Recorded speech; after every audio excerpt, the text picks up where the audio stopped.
14 नवंबर 2018। ऊटी, तमिलनाडु। रात 10:30 बजे। चूंकि ऊटी में नवंबर का महीना बहुत ठंडा होता है, उस रात बेहद ठंड थी। सिटी वेलिंगटन के बस टर्मिनल में स्थानीय सिटी बस मेट्रोपालियम की अपनी अंतिम यात्रा पूरी करने के लिए तैयार थी। जब बस टर्मिनल से बस रवाना हुई तो बस यात्रियों से पूरी तरह भरी हुई थी। लेकिन जब बस रुकी तो एक एक कर सभी हथियार बंद होकर जाने लगे। ऐसे में अब अंतिम शहर जाने के लिए सिर्फ 7 पड़ाव और बचे हैं। अब उस बस में कोई नहीं है। उस बस में एक ड्राइवर जो करीब 40 साल का था और एक बस कंडक्टर एक युवक था। बस का प्रबंधन तमिलनाडु के स्थानीय राज्य परिवहन द्वारा किया गया था। इसी तरह उस रात ड्राइवर और कंडक्टर के साथ बस उस रूट पर अकेली जा रही थी। उस सर्द रात में उस रास्ते में कोई नहीं था। बस का ड्राइवर और कंडक्टर ही जा रहा था। अब बस स्टॉप पर रुकती है। वहां कुल 4 लोग बस में सवार हुए। इनमें एक 19 वर्षीय युवती दर्शनी भी थी। एक युवा जोड़ा जिसकी उम्र 20 और 25 साल थी और दर्शनी के स्कूल के सहपाठी आर्यन चिन्नमपल्लम पोलाची का एक 20 वर्षीय युवा लड़का। तो उस बस स्टॉप में कुल 4 लोग सवार थे। अब उस बस में ड्राइवर और कंडक्टर को मिलाकर कुल 6 लोग सवार थे। बस में चढ़ते ही दर्शनी बीच की सीट पर बैठ गई। आर्यन उसके सामने बैठ गया। वे युवा जोड़े ड्राइवर की सीट के पीछे बैठे थे। अब बस अपने गंतव्य तक पहुंचने के लिए केवल 6 स्टॉप पीछे थी। कोठागिरी कुन्नूर रोड। 12:45 पूर्वाह्न। चूंकि यह उस रूट की आखिरी बस है, इसलिए रात बहुत देर हो चुकी थी। इतना ही नहीं, बाहर बहुत ठंड थी और लगातार बर्फ गिर रही थी। सड़क पर कार, ट्रक और यहाँ तक कि मानव तस्करी जैसे वाहन नहीं है। केवल यही बस उस सड़क पर अकेली चल रही थी। चूंकि बस में कम लोग थे, इसलिए पूरी बस में सन्नाटा पसरा हुआ था। इतना ही नहीं, चूंकि जिस इलाके में बस चल रही है वह घने जंगल और कई तीखे मोड़ों, पहाड़ी सड़क होने के कारण से घिरा हुआ है। बस के इंजन की आवाज ही सुनाई दे रही थी। जब बस घने जंगल और तीखे मोड़ों से गुजर रही थी तो अचानक बस ड्राइवर के मन में ख्याल आया, आज ऐसा क्यों हो रहा है? आम तौर पर इस समय कोई यात्री नहीं होगा, लेकिन आज उनमें से इतने सारे क्यों हैं? वे कौन है? वे बस स्टॉप के बजाय बीच सड़क पर क्यों खड़े हैं? वह मुंह में ही बड़बड़ाने लगा। जब युवा कंडक्टर ने उसे बड़बड़ाते देखा तो उसने सड़क के सामने देखा। वहां 2 लोग बीच सड़क पर खड़े होकर बस को रुकने का इशारा कर रहे थे। दरअसल अब यह ड्राइवर की मर्जी है कि वह बस को रोके या नहीं, क्योंकि वे बस स्टॉप पर नहीं बल्कि बीच सड़क पर खड़े हैं। लेकिन बाहर ठंड के मौसम के कारण और यह रास्ते से बाहर की आखिरी बस है। मान लीजिए कि अगर उनकी बस छूट जाती है तो उन्हें नहीं पता कि उन्हें अगली बस के लिए कितनी देर प्रतीक्षा करनी होगी। तो हल्के दिल वाले कंडक्टर ने ड्राइवर से कहा कि वे उन्हें ऊपर चढ़ा दें, क्योंकि यह आखिरी बस थी। अगर हम उन्हें नहीं चढ़ाते हैं तो कोई दूसरी बस नहीं होगी, उसने कहा और बस को रोकने के लिए विनती की। चालक को शुरू में डर था कि वे चोर हो सकते हैं और वे उनके साथ कुछ बुरा कर सकते हैं। बाद में उसने उन 2 लोगों के पास बस रोक दी जो घने जंगल में खड़े थे। क्योंकि वहां बहुत अंधेरा था और बस के अंदर और बाहर पर्याप्त रोशनी नहीं थी, वे स्पष्ट रूप से नहीं देख सकते थे कि बस के बाहर क्या है। इसलिए वे बाहर खड़े लोगों से बात नहीं कर सके। वे बस की पिछली सीढ़ियों से चढ़ रहे थे। सवार होने के बाद ही उन्हें पता चला कि बाहर 2 नहीं बल्कि 3 लोग खड़े थे और उन तीनों में से 2 लोगों ने एक व्यक्ति को अपने बीच में पकड़ रखा था। तीनों ने ऊटी की बेहद पुरानी और ट्रेडिशनल ड्रेस पहन रखी थी, इसलिए वे अपना चेहरा ठीक से नहीं देख पाए। फिर भी दोनों लोगों के चेहरे बेहद फीके नजर आ रहे थे। बस में चढ़ते ही वे बस की आखिरी सीट पर बैठ गए। अब बस में ड्राइवर और कंडक्टर को छोड़कर बाकी 4 लोग उन्हें देखकर डरने लगे। बस के अंदर एक असहज और डरावना माहौल व्याप्त था। जिस युवा कंडक्टर ने यह देखा, उन 4 लोगों के लिए यानी दर्शनी, आर्यन और युवा जोड़ों ने उनसे कहा, डरो मत, इस कस्बे में कई शूटिंग फिल्म उद्योग हैं। इसलिए हो सकता है कि वे शूटिंग खत्म करके लौट आए हों, या हो सकता है कि उन्होंने ज्यादा शराब पी रखी हो। इसलिए उन 2 लोगों ने उस आदमी को पकड़ रखा है। क्यों? क्या आपने उनकी वेशभूषा देखी है? उनके पास इसे बदलने का समय भी नहीं था। बीच का व्यक्ति भारी नशे में लग रहा है, उसे होश ही नहीं था। मैंने ऐसे कई लोगों को बस कंडक्टर के रूप में देखा है। मेरे पास ऐसे कई अनुभव हैं। इसलिए उसने सभी से डरने के लिए नहीं कहा। यात्रियों को यह भी पता है कि शहर में कई ऐसे लोग हैं जो फिल्म उद्योग में हैं। तो उन्होंने सोचा कि जैसा उसने कहा था वैसा ही था। तो एक को छोड़कर सभी निश्चिंत और सामान्य थे, और यह दर्शनी थी। दर्शनी अभी भी घबराई हुई है। वह उन 3 लोगों को देखती रही जो पीछे बैठे थे। चूंकि अगले बस स्टॉप पर कोई नहीं है और चूंकि बस में कोई नहीं चढ़ा, इसलिए बस चलती रही। अब ड्राइवर के पीछे बैठे युवा जोड़े अपने स्टॉप पर पहुंचे तो उतर गए। युवा जोड़ों को पता नहीं क्या था, लेकिन बस से उतरते ही उन्हें राहत महसूस हुई। उन्हें लगा जैसे वे किसी बड़े खतरे से बच गए हैं।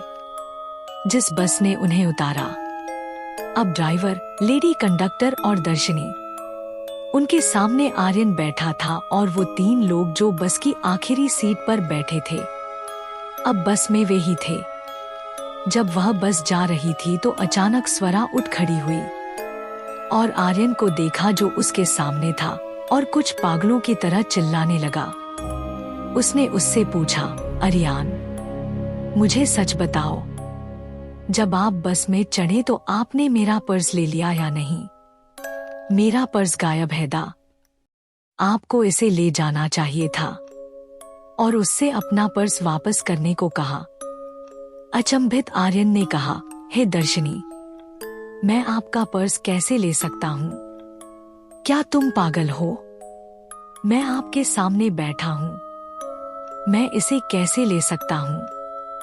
मैंने इसे नहीं लिया। यह देख कंडक्टर आया और पूछा कि क्या हुआ। इस पर दर्शनी ने कहा कि उसने उसका पर्स चुराया है। स्थिति को समझने वाले कंडक्टर ने उससे कहा, यहाँ देखो। निश्चित रूप से उन्होंने इसे नहीं लिया। वह आपके सामने बैठा था। मैडम, वह आपका पर्स कैसे ले सकता है? और उन्होंने कहा कि हो सकता है कि वह कहीं चूक गई हो, लेकिन वह युवती लड़ने लगी कि उसने ही चोरी की है। उसने ड्राइवर से अगले स्टॉप पर बस रोकने को कहा। मैं उसे पुलिस स्टेशन ले जा रहा हूँ। वहाँ जाकर पता चलेगा कि उसने मेरा पर्स लिया या नहीं, उसने कहा। अब आर्यन ने कहा, मुझे कोई समस्या नहीं थी दर्शनी, क्योंकि मैंने इसे कभी नहीं लिया। अगर हम वहाँ भी जाते हैं तो पुलिस कहेगी कि मैं निर्दोष हूँ। अरुवनकाडु 3:30 पूर्वाह्न। अब बस अरुवनकाडु नामक अगले पड़ाव पर रुकी।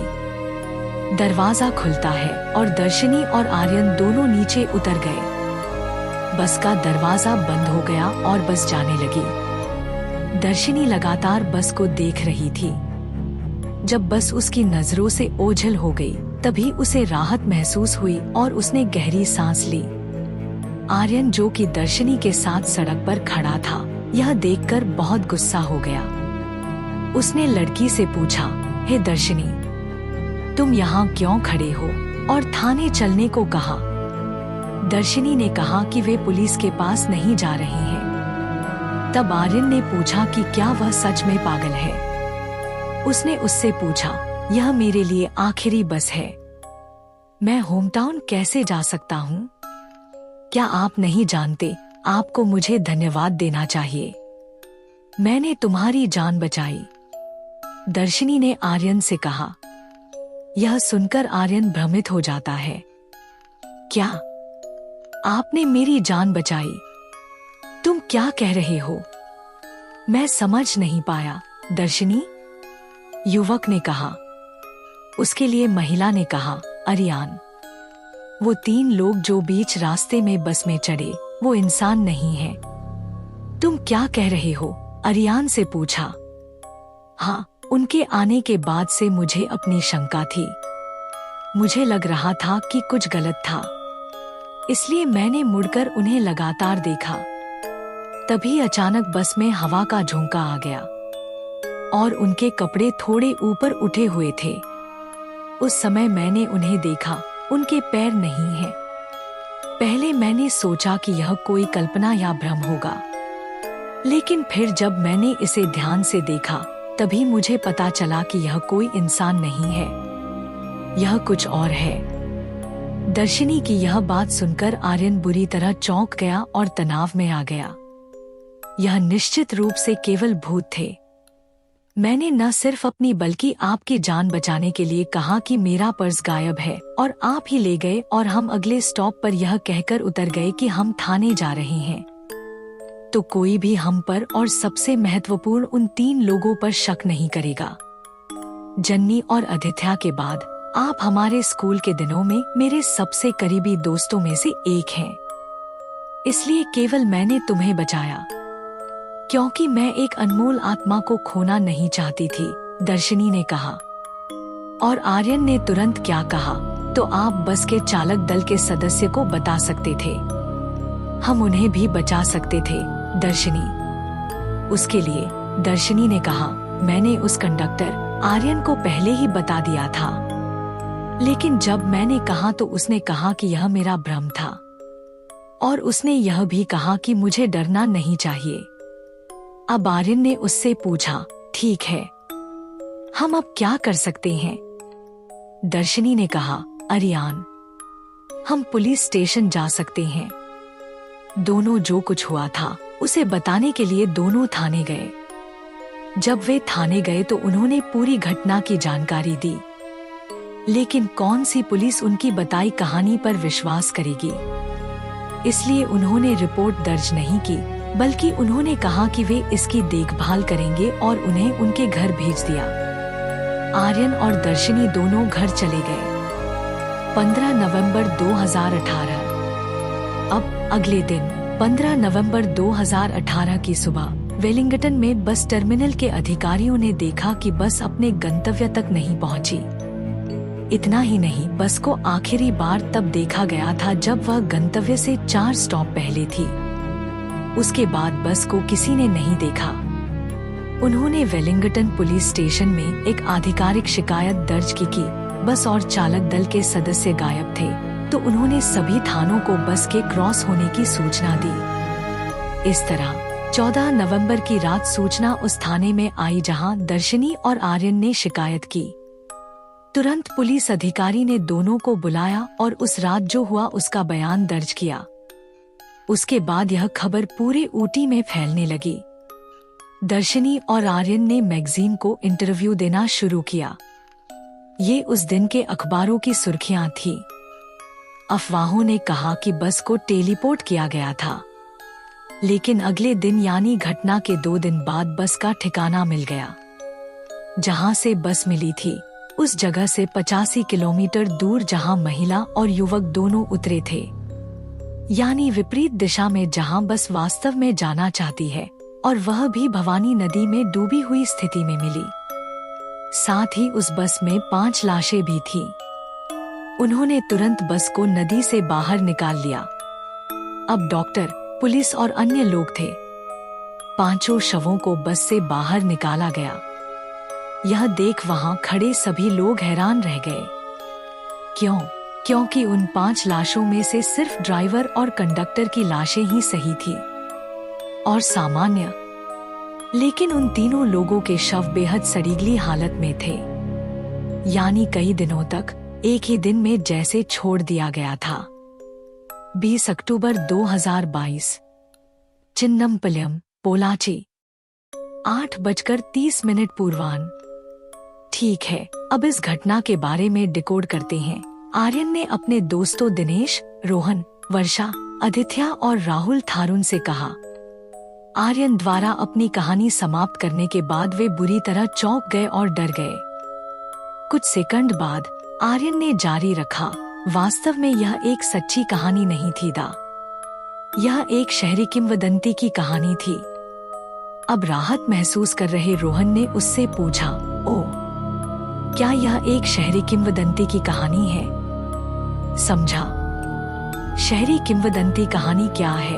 आदित्य से पूछा, जिसके बारे में आर्यन ने कहा, शहरी किंवदंती कहानी का अर्थ है हमारे गांवों में शैतान, दानव और भूत की कहानियों की तरह। इसी तरह प्रत्येक देश की कई कहानियां हैं जो उस देश और उस शहर के लिए उपयुक्त हैं, और कई पात्र होंगे, और यह बस संख्या 375 उनमें से एक है। क्या बस नंबर 375? हाँ। राहुल थारुन हंसे। अब आर्यन ने उसे बताया कि यह चीनी लोगों द्वारा कही गई एक शहरी पौराणिक कथा थी। मैंने भारत और तमिलनाडु के लोगों के अनुरूप सेटिंग्स को बदल दिया। 5 मिनट रुककर उन्होंने कहा कि कहानी के कई संस्करण हैं। नाम भी बस 375 बीजिंग, फ्रेग्रेंट हिल्स की आखिरी बस, आधी रात की बस, ऐसे बहुत से नाम हैं। इतना ही नहीं, बस 375 में थोड़ा सा ही पेट्रोल था, और उसके पास 100 किलोमीटर चलने के लिए पेट्रोल नहीं था, और वह नदी में डूब गई। और जब पुलिस ने बस को खींच लिया और चेकिंग के लिए पेट्रोल खोला, तो उन्होंने कहा कि वहाँ था पेट्रोल टैंक में चारों तरफ खून। दूसरे संस्करण में बस संख्या 375 अभी तक नहीं मिली थी। अब भी कुछ लोगों का कहना है कि उन्होंने रात में इसी सड़क पर इस बस को देखा है। क्या आप अपनी लघु फिल्म दा के लिए उस कहानी में कोई अन्य संस्करण जोड़ना पसंद करते हैं? दिनेश से पूछा, जिसे आर्यन द्वारा एक संपादक के रूप में नियुक्त किया गया था। दिनेश के अलावा 3 और लोग थे जिन्हें आर्यन ने अपनी शॉर्ट फिल्म के लिए हायर किया था। उन्होंने आदित्य को पटकथा लेखक, राहुल थारुन को सिनेमेटोग्राफर और फोटोग्राफर के रूप में काम पर रखा, जबकि रोहन और आर्यन की करीबी दोस्त वर्षा को युवा जोड़ों की भूमिका निभाने के लिए चुना गया था। हाँ, मैं ऐसा लिखना चाहता हूँ। मैं और दर्शनी इंटरव्यू के अगले दिन से लापता हो गए थे। इस संस्करण को सुनकर आदित्य और दिनेश चकित रह गए। उन्होंने कहा, यह रोमांचकारी अनुभवदा होगा। कुछ मिनटों के बाद आर्यन ने मैसूर से वापस आने के बाद अपनी आगामी लघु फिल्म की शूटिंग के लिए एक तारीख तय की, जहां वह 22 अक्टूबर 2022 को अपने परिवार के सदस्यों के साथ जा रहे हैं। आर्यन के घर से निकलते समय आदित्य के मन में अचानक एक सवाल आया। उसने उससे पूछा, आर्यन, क्या आपने इस लघु फिल्म का शीर्षक तय कर लिया है? 1 मिनट के लिए सोचते हुए उसने उसे उत्तर दिया, हाँ, मैंने शीर्षक दोस्त तय किया। यह द मिडनाइट ट्रेवल है।